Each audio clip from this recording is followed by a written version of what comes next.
The storm is finally over, and Dan and I have moved my boat onto a mooring, which is the spot where I'm going to leave Gekko for 2 months while we tour in the van around New Zealand. I found this mooring through Instagram. So first there's a captain here in Whitianga named Jean who super hooked me up with a friend of his, Rob, who's letting me stay on this mooring for free. I tried to give him money and he refused. So it's really awesome. It's a really awesome spot. The people here are so nice and I feel really confident about leaving my boat. It's in a river, it's protected. I've already sat in this river through a pretty big storm and seen that there's no fetch, no waves, no swell, very protected, so it makes me feel even better. I wish I could have sat on this mooring through that storm just to get confidence in the mooring itself, but I did get a lot of confidence in my anchor, so that's also good.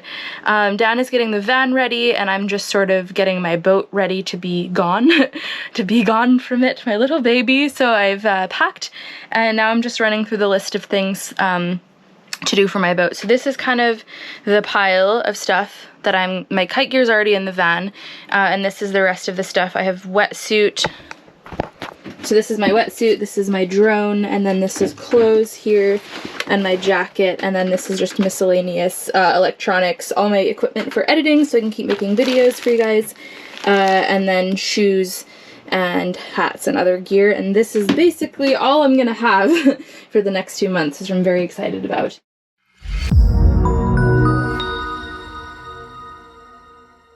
This is the list of stuff to leave my boat that I have identified. So lash the wind vane up, I'm taking off the solar panels, closing the breaker, turning off the gas, lashing the dinghy, locking everything, covering everything, turning off all the seacocks. And what I'm about to do now is flush the engine out with fresh water because it's raw water cooled and I don't want salt water sitting in it for 2 months. So I have a bucket. Unfortunately, I don't have any jerrys full of water, so I'm just gonna have to hand pump 5 gallons of water out of my sink, which is fine because I don't want to leave the water tanks full anyway. I might add a little bit of bleach to them before I leave. Not too much, just enough to kill any of the nasty bugs. And then I'm pretty much ready to go. And then we're taking off tonight for our first night in the van. So pretty soon, goodbye Gekko. The way that I flush out my engine is by closing the seacock for the raw water cooling, and then I open up the sea strainer, and as the engine runs I just pour fresh water into the sea strainer and that circulates it all through the engine. 5 gallons of fresh water should be more than enough, and it doesn't suck it down so fast that I don't have time to run up and turn it on and off, so not a big deal at all there. That's what I'm about to do now. I hate flushing the engine because it's just kind of stressful, but it's always fine. So mostly just the pumping thing will be annoying.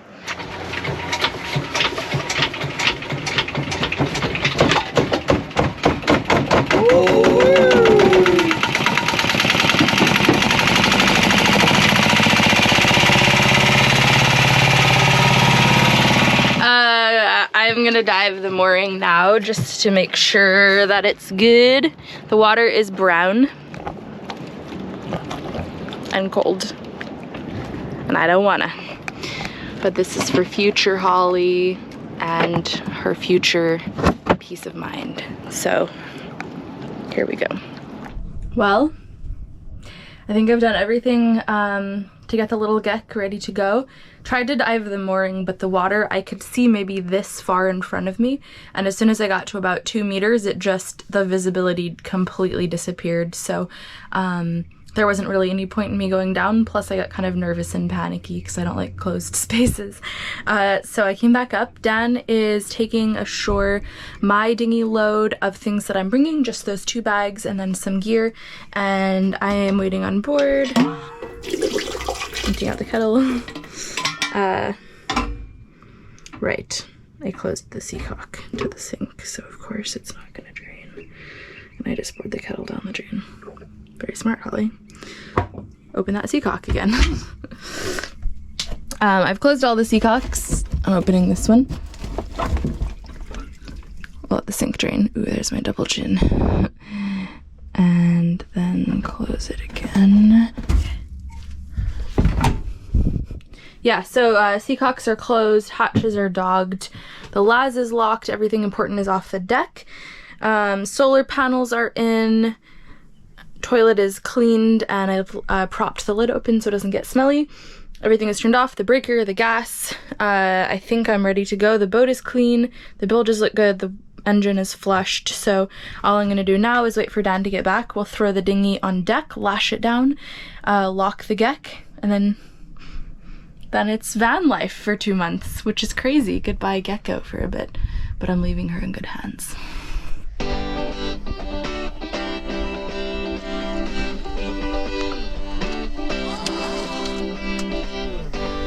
Peace out, Gekko. There's definitely current. There's definitely current. Yeah. Yeah, you can see it behind the boat. There.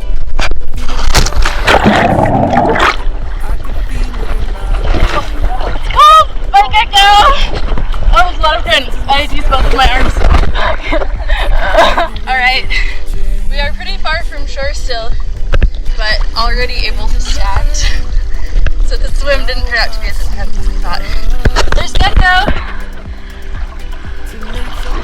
Ooh, there's a crab. Ow, ow, ooh, ah. Sharp, sharp, sharp. I think it's the mussel. I was down, but things are looking up. This is home. Dan cleaned. Just to make it really nice. Made my heart feel as much as I know. Hey, zero. I wanna get high on, caught by surprise. We're going kiting, maybe. We found this little estuary river thing. The wind is maybe strong enough for the 10, probably not for the 9, but we're gonna see. First, we're gonna inflate Dan's 10 and see how it goes. 2 bikes now. Yeah, baby. And this homemade bike rack a la Dan. Very swanky. Let you know if both the bikes are still on after our next drive. I'm done with the bad. Need a little bit of good. Oh yeah. Yeah, man, coming Sound kiting. of the world, like everything is new. Stepped on a path that led me straight to you. I was down, but things are looking up. Just had an awesome kite sesh. Definitely got swept out and almost drowned in the riptide. Lost my board. It got tossed around and eventually came back again, which was awesome. Now we're just putting the van away and we're gonna drive to Gisborne to go see one of Dan's friends. I wanna get high on, caught by surprise by you. The tiny savage can only say.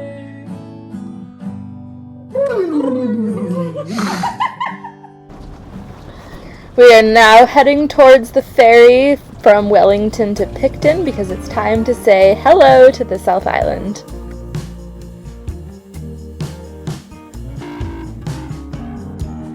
Run a few miles down a desert road. Stare too long at a cheap-wood rose. It's fixing something that's been broken. Go get lost in a little town. Get dressed up and just drive around. Get both feet on some solid ground. I'm gonna fill this bucket up to the top. Fine chef. We're on the ferry to South Island. Gonna fill this bucket up to the top. Fill this bucket up.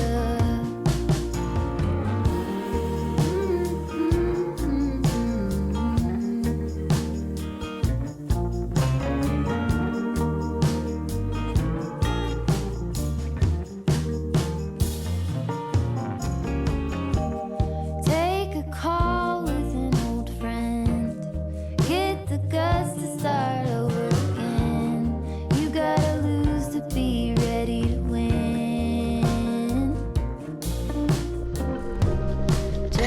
just enough to fill this bucket up to the top. Fill this bucket up.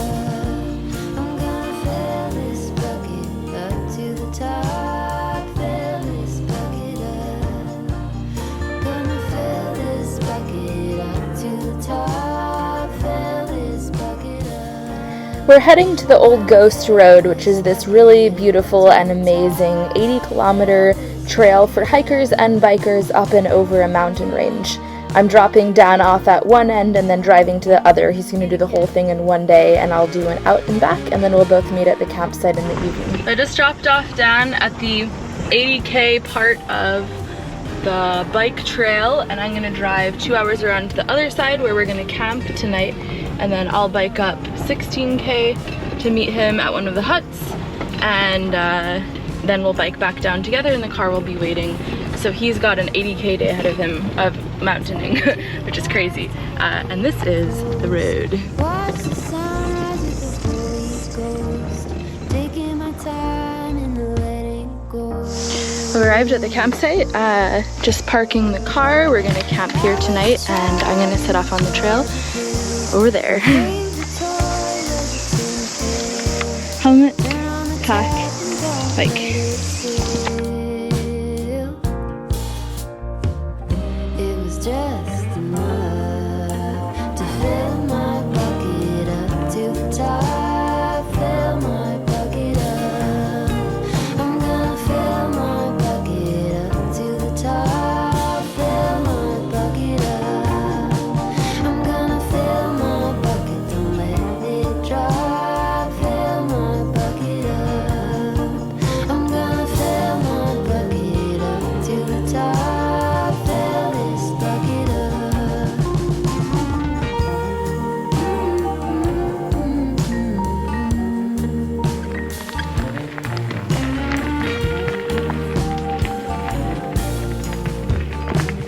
Well, I made it up 18 Ks.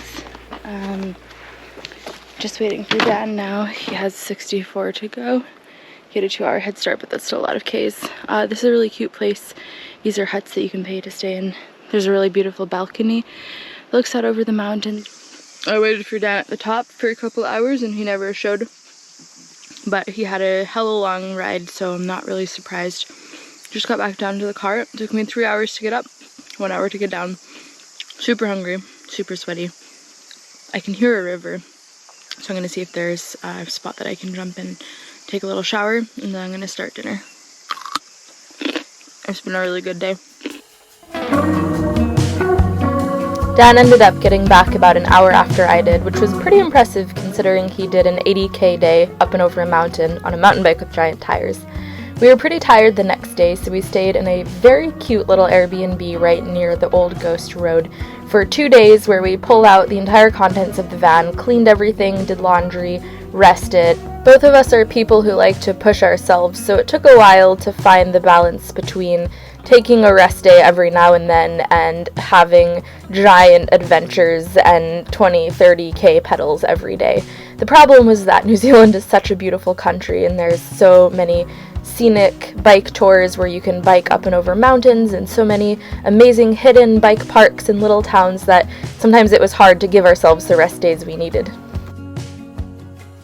After our brief little stint at the restful Airbnb, we got back in the van and drove down to Christchurch for my first experience of a mountain bike park. I have ridden bikes since I was a child, but I've never done anything remotely like mountain biking, so we weren't really sure if I was going to like it. I did commit pretty hard and buy a really nice expensive bike that I was banking on being able to sell at the end of the trip because I thought if I was going to try it, I might as well go all in. And so far, I had really loved all the biking. We've done a lot of scenic pedals and a bunch of, small scale stuff. Dan was sort of easing me into it, but we decided to go to the bike park where I was going to try jumps and flow trails and learn how to put my bike on a ski lift, which probably isn't what they're called, but that's the only thing I've known them as. So down to Christchurch we headed. We parked the van in the driveway of our friends Clark and Romy, sailors who I met in New Zealand. No, not New Zealand, I met them in Fiji, but they're from New Zealand, there we go. And we stayed there for a few days. Turns out, I love bike parks too. Basically, biking has become a new obsession of mine.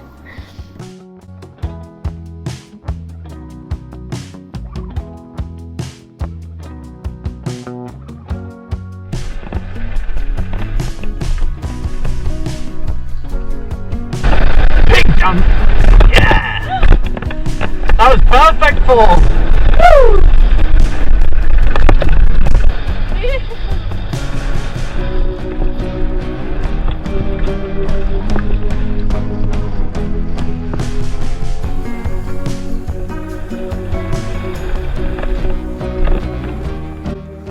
Glowing from the success of my first mountain bike park, we decided to head over to Methven and Mount Hutt to meet up with an old high school friend of mine from Maine, Ryan, who also happened to be in New Zealand on a bike trip. And Mount Hutt has a bike park, not with a ski lift where you get to ride up for free, but one where you pedal up. And we decided that week 2 of my mountain biking experience was going to be held here. Ryan was camping out of a borrowed car, so we parked the van and the car butt to butt to form a sort of outdoor air kitchen and made a beautiful communal meal. Well, the boys did, while I climbed a tree and griefed on them. When I have the resources. Cool. Sweet! Oh yeah, you like that? Yeah! Sizzling. Completely lost what I promised you, Holly, but I hope it will be tasty anyway. No worries. The next day, we headed over to Mount Hutt to get the bikes ready and pedal up the hill for some more bike park magic. When I brush and move, both of our change twice. It's crazy. Like you drive once and then. Since I was an experienced 9 days of mountain biker, Dan thought it might be fun for me to try riding scree for the first time, so we pushed our bikes up this hill, and I very nervously skidded down my first scree slope. It's like a controlled fall. You kind of can't stop and you're skidding the whole time. Dan makes it look easy. Ryan makes it look easy. I make it look terrifying, but it was enjoyable and a good challenge. What I was quickly discovering about biking was that I was able to have the same experiences with nature that I have on my boat, except in a completely different environment. Dan is such a good teacher and a fun person to adventure with, and he gave me a huge level of confidence on the bike. And Ryan is a friend from childhood. Spending a few days together felt like having a little piece of home. It's crazy to think that 2 kids from Round Pond, Maine would one day randomly meet in the mountains of New Zealand. What I crave more than anything is this feeling of being a very small human in a very large natural world. Whereas I previously thought I could only get that experience at sea, I was finding out that I was able to access the same feelings in the midst of land nature as well. One of the things that drew me to sailing in the first place is that solitude is easy to find on the water. All you need to do is leave your anchorage and you're instantly alone at sea. Seeking out the same solitude on land takes a bit more doing, but nature's always waiting for us to rediscover her, especially if we know the right places to look. On our second night with Ryan, we drove to the top of Mount Hutt to make dinner and catch the sunset. Seated in folding chairs with hot meals and steaming mugs of tea, we watched the sun slip below the farmland that stretched between us and the coast.